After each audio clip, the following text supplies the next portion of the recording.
siguraduhin muna natin na may laman na at least 2 to 3 bars yung laman ng fuel tank ni Honda Click bago natin ihalo sa gasolina itong carbon cleaner ni Honda na inire-recommend niya para malinis yung mga carbon deposit sa loob ng combustion chamber at pati yung fuel injector niya.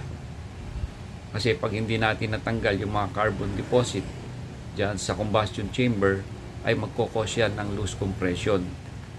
So ito ay isang paraan para matanggal yung mga carbon deposit dyan at hindi na tayo magbaklas ng cylinder head at ng fuel injectors.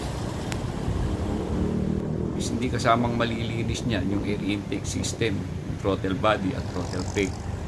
So ganun na lang gawin nyo guys, i-replace nyo lang every 9 to 11,000 yung air filter at fuel filter.